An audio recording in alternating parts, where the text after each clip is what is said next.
Good morning.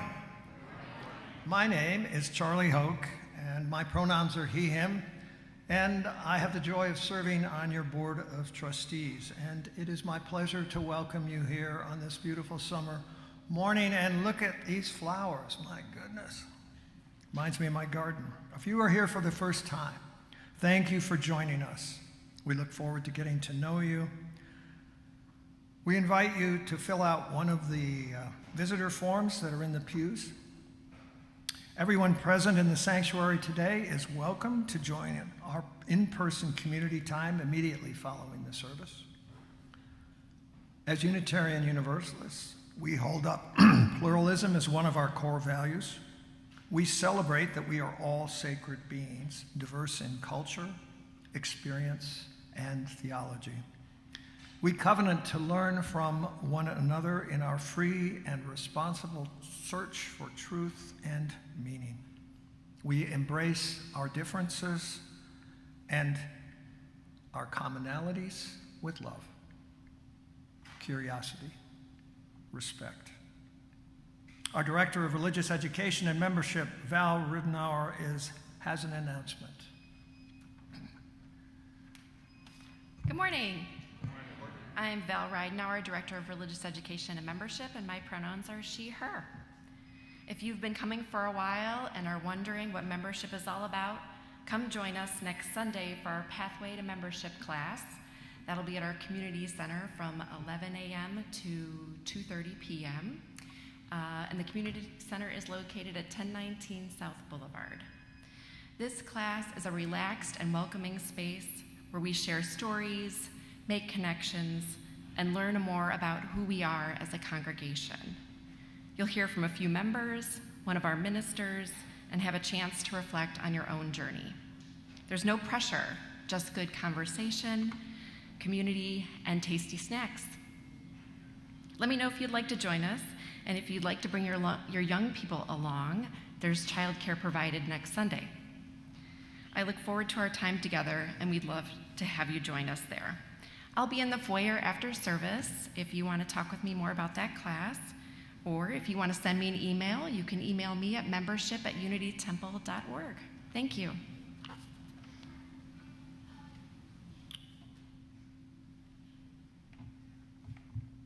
want you to come up here and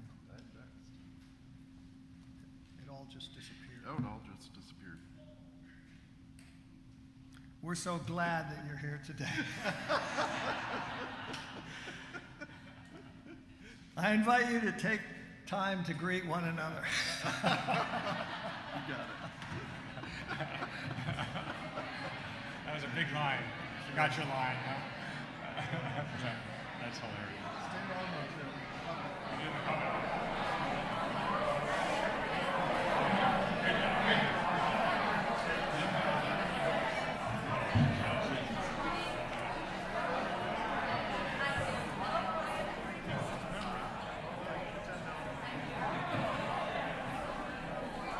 Good morning.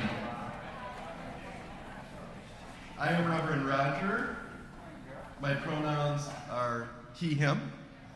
And I also was really struck by the flower arrangement. Thank you, Liz and Rich. And I was going to wear a different stole, but this sort of is like, nature is extravagant, and so I had to wear like a blingy, extravagant, whoa, grab some attention kind of thing. So our chalice lighter today is named Charlie. Charlie's favorite color is black. And Charlie loves to cook and also eat. Let's join in the chalice lighting words. We are Unitarian Universalists. This is the church of the open mind, the loving heart, the helping hands.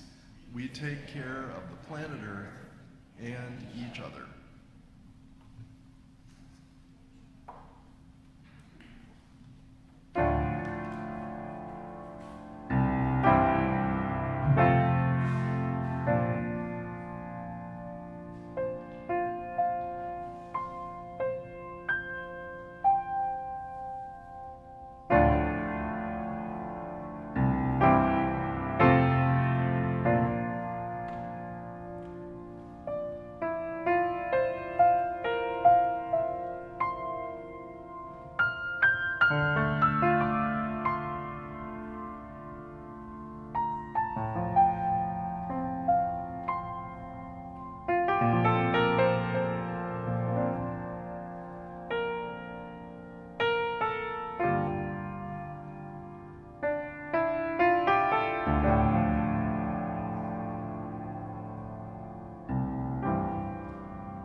My name is Jay Cohen. My pronouns are he, him. I'm the worship associate today. When Roger asked me to speak about the kind of God that makes sense to me, my mind immediately went back to the first time I felt a true connection with what I call God. I was about 30 years old. I'd been attending Second Unitarian Church in Chicago when someone suggested that I try a different congregation called Unity of Chicago. And Unity of Chicago is part of the Unity Church tradition, which despite its name has nothing to do with Unitarian Universalism. In the Unitarian Church tradition, they do have a shared understanding that there is a God, and that God is the power of good that lives within us. And I think it was really those particular ministers in the early 1990s that had a way of delivering it that really got through to me. In their teaching, God was not a remote being in the heavens. God is the love that's in our hearts and the way we connect to each other. It is sort of this invisible force of goodness that runs through us. I was actually able in those times to really feel the vibration, this like unconditional power of love that we are all connected through. And I didn't need to look up to a distant sky. And just the very idea that God is within us, woven with joy, filled with forgiveness, connecting us to each other, that was what I call a spiritual dimension. That's how I think our spirits connect, through that. So here I am more than 30 years later. I still believe this is my connection with God. This love dimension is still what I call God. One of the ministers once said something that really stuck with me. He said that heaven and hell have nothing to do with what happens when you die, that heaven is what we feel when we're connected to love, and hell is what we feel when we're disconnected from love. That really stuck with me, and I've made it my life mission to try to stay on the heaven side and be connected to love and share and try to give love to myself and to others. I'm not perfect at it, but sharing love is sort of my life mission. After a couple years at Unity of Chicago, I found my way back to Second Unitarian Church and eventually to Unity Temple. What I cherish about Unitarian Universalism right here, which is different than the Unity Church, is that here in a UU church, we are not asked to share a common understanding about God or even to believe in God at all. What we share is a commitment to honor one another's journeys and to make space for diverse ways of understanding. We feel enriched when we hear about each person's path to discover what is true for them. I can hold my own spiritual beliefs, and at the same time, I find deep joy in all the ways that we explore life's mysteries together. Whoever you are, wherever you are in your life journey, wherever you are in the world, you are welcome here.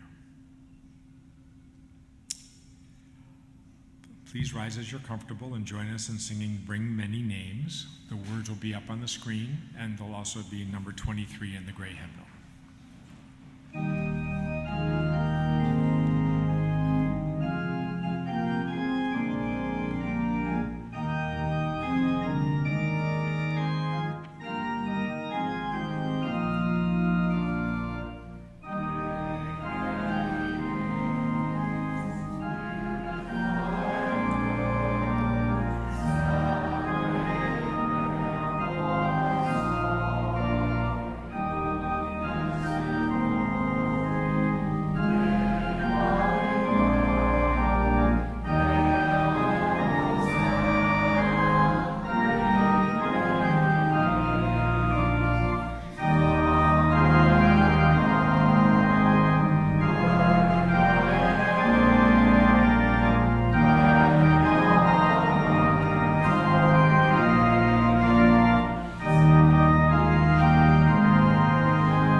Please remain standing as we say our covenant together. Love is a doctrine of this congregation.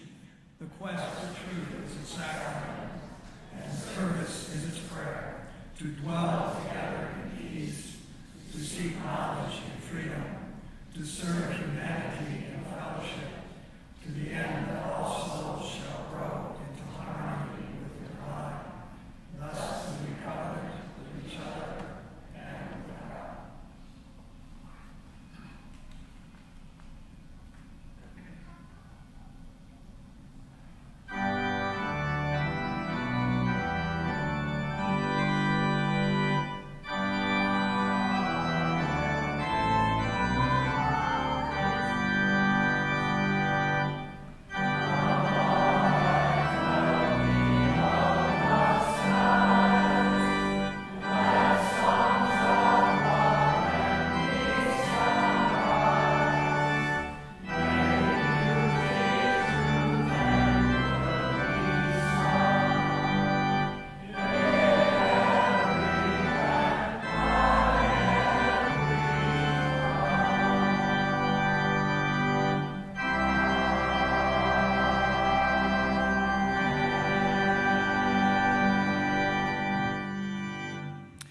Good morning. My name is Chet Taranowski. My pronouns are he and him, and I serve on your spiritual care team. Love is the doctrine of this congregation. Sharing the joys and sorrows of our lives is one way we embody love in this congregation. Those attending in person may share their joys and sorrows in the binder outside the door of the sanctuary. You can also email your joys and sorrows to us at spiritualcare@unitytemple.org. If you would like to talk to someone about what is on your heart, please feel welcome to contact anyone on the spiritual care team. We are here to listen and sit with you in times of both joy and sorrow. Here are the joys and sorrows that we shared this week. Corey Anderson asks for your prayers and thoughts for his brother-in-law who faces surgery on Friday for kidney cancer. John Kandrick is concerned about the Corporation for Public Broadcasting closing, as we all know that these funds have been clawed back by Congress.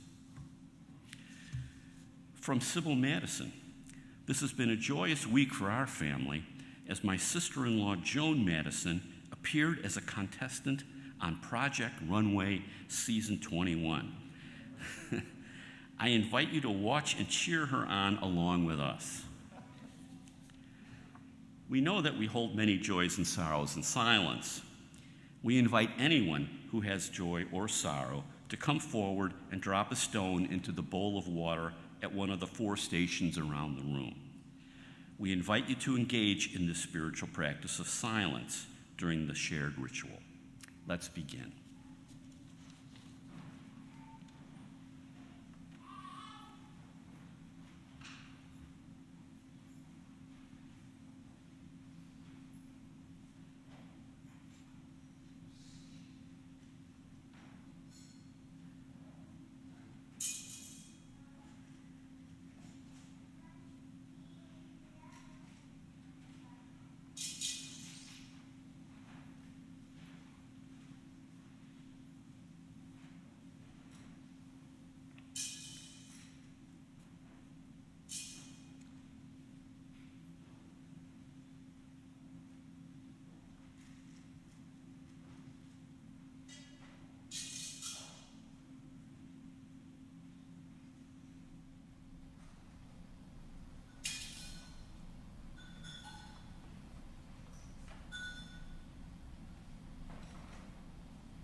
please join me in a moment of prayer and meditation. Spirit of life, source of all love, we gather today as seekers on many paths, drawn together by a shared longing for truth, for justice, for kindness made real in our lives. In this circle of community, may we find strength in one another, a strength rooted not in sameness, but in compassion that honors each person's journey. May we listen deeply, speak gently, and reach out with open hands and hearts.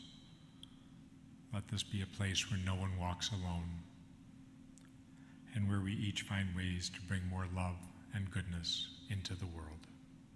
Blessed be. Amen.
If you are someone who likes to come close for a story, come close. Cool pictures in this. This book is called In God's Name.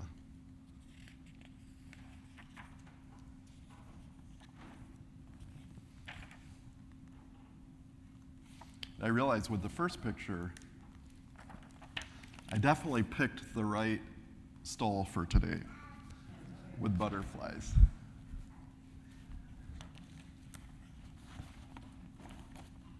I think I'll get rid of that. After God created the world, all living things on earth were given a name. The plants and the trees, the animals and the fish, and each person, young and old, had a special name. But no one knew the name for God, so each person searched for God's name. The farmer, whose skin was dark like the rich brown earth from which all things grew, called God source of life.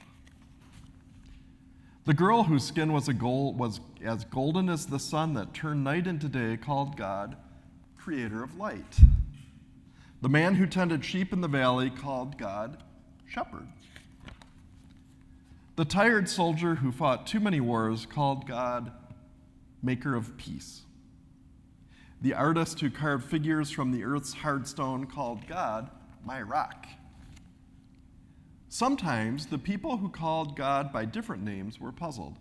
They said, every living thing has a single name, the marigold, pansy, and lily, the oak tree, sequoia, and pine. God must have a single name that is greater and more wonderful than all other names. Each person thought his name for God was the greatest. Each person thought her name for God was the very best. The farmer who called God source of life said, this is the true name for God. The girl who called God creator of light insisted, this is the most splendid name for God. The shepherd, soldier, and artist believed that each had the perfect name for God, but no one listened, least of all, God. And so each person kept searching for God's name. The woman who cared for the sick called God healer. The enslaved person who was freed from bondage called God redeemer. The grandfather whose hair was white with the years called God ancient one. The grandmother who was bent with age and sorrow called God comforter. The young woman who nursed her newborn son called God mother. The young man who held the hand of his baby daughter called God Father. And the child who was lonely called God friend. All the people called God by different names. They tried to tell one another that their name was the best, the only name for God, and that all other names were just wrong. But no one listened, least of all, God. And so each person kept searching for God's name. Then one day, the person who called God Ancient One, and the one who called God Friend, and the one who called God Mother, and the one who called God Father, all the people who called God by a different name, came together. They knelt by a lake that was clear and quiet, like a mirror, God's mirror. Then each person who had a name for God looked at the others who had a different name. They looked into God's mirror and saw their own faces and the faces of all others. And they called out their names for God: source of light, creator of life, creator of light, shepherd, maker of peace, my rock, healer, redeemer, ancient one, comforter, father, mother, friend, all at the same time. At that moment, the people knew that all the names for God were good, and no name was better than another. Then all at once their voices came together and they called God One. Everyone listened, most of all, God. That's the end. And you're welcome to go back to your seats or go into Unity House.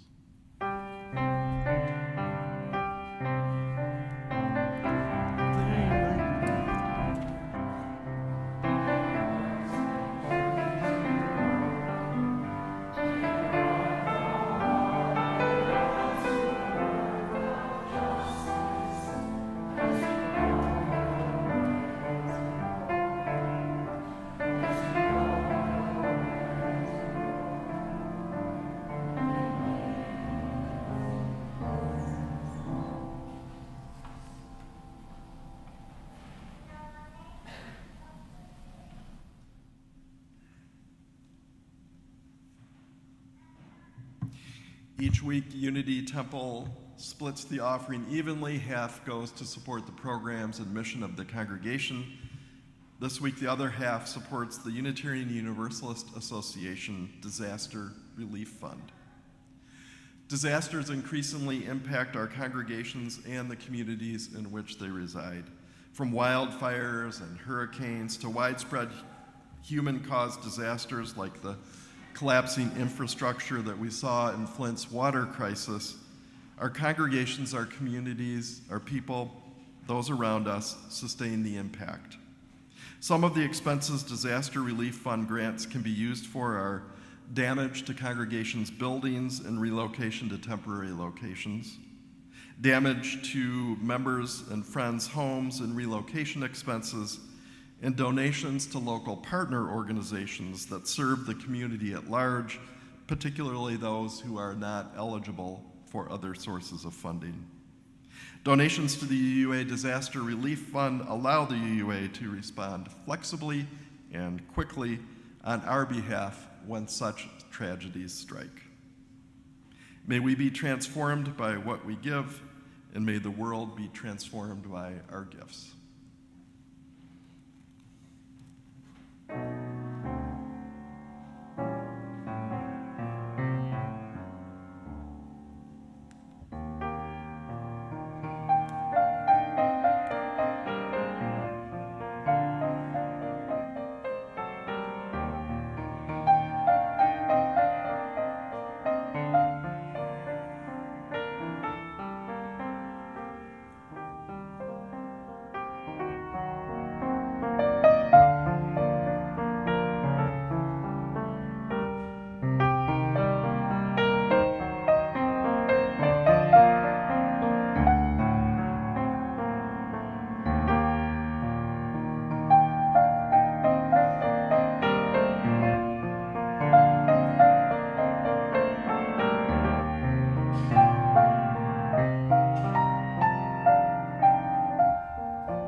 This is a poem from the book titled God Got a Dog by Cynthia Violet.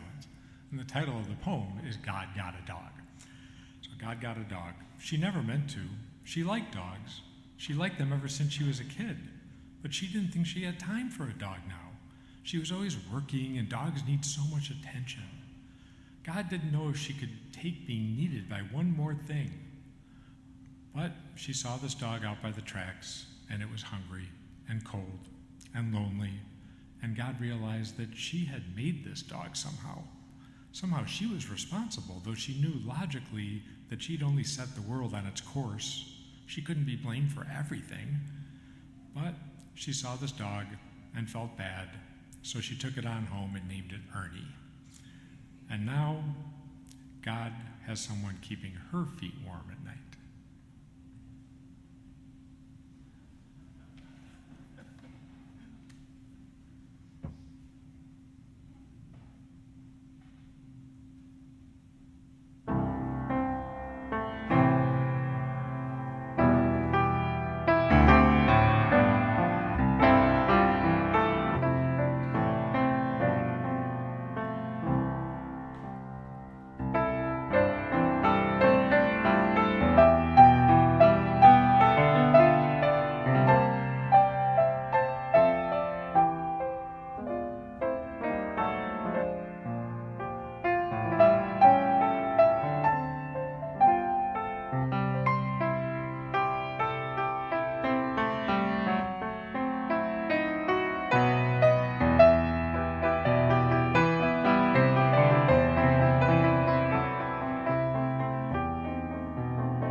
One of my favorite books of poetry is this obscure little collection of poems called Bucolics by Maurice Manning. A beloved elder who's a member of the Evanston UU congregation gave me this book long ago. If you, like me when I got the book, need a little refreshing about what bucolic means, of or pertaining to the pleasant aspects of country life or the countryside. So 78 poems, all in a rural setting. The voice of the poet seems to be a farmer, but it's really not all pleasantness. Some of the poems are praise songs for the beauty of nature and farming, but there's also a lot of wondering about life's questions and meaning, a lot of doubting, and even a fair amount of quarreling and complaining in the poems. This reminds me a little bit of those dialogues of Tevye with God and Fiddler on the Roof. All of it, the praise, the questions, the doubts, the quarreling, the complaining, all of it is addressed to someone called Boss. Boss clearly is God. As one of the testimonials in the front of the book puts it, these poems are a postmodern conversation with a higher power, some kind of higher power, called Boss. Not exactly a conversation, actually, because Boss never, ever says a word. So picturing God as a boss, for me, this is an intriguing angle. It's probably not an image that works for everyone, especially if your boss is not exactly godlike, or if Michael Scott from The Office comes into your head. But the image works pretty well for me. I guess I've generally had good bosses, and well, in a sense, you're all my bosses, so thank you. As I've shared before, when it comes to God, I am decisively agnostic. Some of you may be too. Some of you are atheist. Some of you believe in God, all those different types, and maybe as many types of images of God as are in the room. It's all welcome here. This is what pluralism looks like. So anyway, I'm not sure if there's such a thing as God or goddess or whatever we might want to call it. I usually like to use the word divine for it, which is ambiguous, non-gendered, non-human. But for today, I'll use God and this thing that I decisively might believe in or might not. If there's a God, though, count me a polytheist. That's because I think all these different names and images make sense, that the more pictures we have of God, the merrier, because this is a complicated image, right? Idea. No one image of God can exhaust the whole mystery about the divine. So I'm delighted after reading this book to add boss to the images that I have for this thing, this possibility that I sometimes call God. So here's a representative poem from Bucolics. This is a praise song to Boss. Boss of the blue sky, boss of green water, boss of rain with thunder out in front of it, boss of the flat land bottoming the hill. Oh, boss, you've got 100 marbles underneath your belt so tight that you'll have to poke another hole if you keep bossing. You boss so much you couldn't take on something else. Or could you, boss? I guess you could. You're good at bossing, boss. You'll keep on being boss of this, boss of that. You're not swelled up with pride. You're just a boss. Whenever I see the shadow of your straw hat, boss, I get back at it. I know you, boss. You're even the boss in the shade. So the picture that emerges of Boss is complex. Boss has several characteristics that resonate with me as I think about the divine or God. The first thing is that Boss is everywhere. Everywhere I go, you're there before me, Boss. Boss, you see, is in the world. Boss is of the world. If we're looking, we can see Boss in the simplest things. Oh, Boss, would I see you are a daisy, the plainest in the field, you common flower, Boss. We can even see Boss in death, the poet writes. You keep a lot of secrets, boss, but now I know a secret too. Although the tallest trees may reach your chin, I know one day you'll bend it over, boss, without a speck of pity, not a moment's pause. You'll drag it to the darkest ground. All days go one direction, down. And so the end will come for each of us, for everything in this world, and boss is part of that ending. And boss is also not just in the good things that happen, but also in the hard things, the bad things. Who to say what's good or bad? Not every day is funny, the poet writes. No, today's a day that's lifted, but tomorrow might be dragging down again, a day when branches droop, a day when shadows leave the light alone, when the horse is serious, when nothing whinnies, nothing neighs. Whenever there's a two, I know a fro is coming after it. Boss, you sender of the rain, you sender of the sun, you reign for rivers too. Amazing, maybe most amazing of all, boss is also in us. Jay talked about boss being in our hearts. Are you in my chest, boss? The farmer poet asks, and the answer is yes. So a lot of poems in the collection point to boss with human qualities, which I also like in this particular portrait. In one poem, the poet asks, are you ever sorry, boss? Ever have a problem? Ever get shame-faced, stuff your pockets in your big boss pocket, your hands in your big boss pockets? It's never easy, is it, boss? Never. Have you ever had it up to here, wherever that is on you?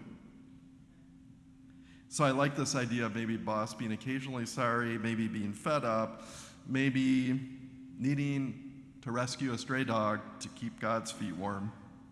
So much more relatable than this perfect being far off that seems to have nothing much to do with this planet and our life. And another thing I like about Boss in this book is that Boss has a keen, even devilish sense of humor. I wonder if that horse's spots are real or painted on. It makes me smile to think about it, Boss. We all need a laugh or two, a rusty riddle, a twisty tongue. I wouldn't put it past you, oh, you sneaky devil, you cut up boss. So if there is a God, it seems to me God must possess a sense of humor, because there is a lot that's laughable about life. Even in the worst times, I'm amazed at how we humans have the ability to find some humor and laugh.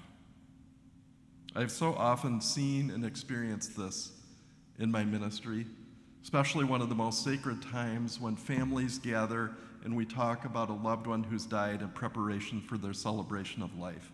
So often, there is so much laughter in those meetings. Tears, pain, grief as well. I once had a congregant in a hospice unit who confided in me one day that a few days earlier she had stopped eating. We talked about that decision, and in the midst of that, an aide came to check in on her, and this woman said, "Oh, Roger, the milkshakes here are really, really good. I mean, really good ice cream." She looked up at the aide. "2 milkshakes, please." So the milkshakes came. She was a woman of contradictions, so I was a bit puzzled, but also thought, this is classic. We clinked our milkshakes and drank away, and I think that she understood what was going on and quietly enjoyed the paradox. Her family and I laughed really hard at that and a bunch of other stories when we got together. So where does this capacity to laugh come from? I'd like to think it has divine origin. In fact, I'd go so far as to say, if God lacks a sense of humor, then just put me over in the atheist column. I could never believe in a humorless God. So another characteristic of Boss in this book is that Boss is rather distant, rather reserved, and this clearly is a source of unending irritation to the poet. He keeps on talking to Boss, keeps on asking questions, and never ever hears back. My ears get lonely. I wish you'd let me hear from you, he laments. In another poem, the farmer poet compares God to a post. You hushed up, Boss. You're so much like a post, you make me sigh. 2 feet stuck in the ground, head bone poked out above the sky, a dandy cut from the straightest stretch of the hardest tree. You'd think a post would have a lot to say, Boss, but oh, how it doesn't. And it even feels like sometimes Boss tries to run away when the farmer poet gets a little closer to some insight about God. You're like a funny little horse, the poet writes, who runs away. I'd tie you to a tree. Can't tie Boss to a tree. This picture of a present, but in some ways also rather distant God matches up to my experience of the divine. When I pray, I have never heard back. Nothing direct. It's always one-sided. I have to look for clues. And when I seem to inch a bit closer to some understanding, God seems to inch back. How I wish I could tie God to a tree, like a funny little horse. I don't think anyone can completely figure out this mystery called God, and I'm suspicious of anyone who thinks they have. And another characteristic about Boss, there are limits to what Boss can do. This boss is in charge like any other boss, which means not really all that much in charge. Boss needs workers to get the work done. Boss cannot do it on boss's own. Of course, each worker only does a small thing, but together it adds up. The little bit of what I do for you so small, the farmer poet says, it hardly matters. Oh, I know it all adds up. This totally squares with my understanding of God. If there is a God, I don't believe that God is all-powerful. It relies on all of us. We are God's hands and hearts and minds and bodies. We all must do our small part to make love come to life. And so creating a world that's more just and more powerful, that is not God's work, that is our work. Working together, we can bend that arc of the moral universe down toward justice. That's a faith statement for me. I believe it even right now, when it seems like that arc has sprung way skyward. I'll close with a poem that I wrote in the style of bucolics. Why'd you give us the power, boss, to build oil wells a mile beneath the surface that leak? Why'd you give us the power to warm our planet, the power to destroy habitats, even our own? Why don't you just fix this mess, boss? You can fix it, right? Oh yeah, it's not the kind of boss you are. We're your hands. We have to figure it out. We have to do it. Darn, I don't want to, boss. I guess I better anyway. Our closing song today is number 1007 in the Teal hymnal, There is a River Flowing in My Soul.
The closing words are from Eboo Patel, a great prophet of pluralism.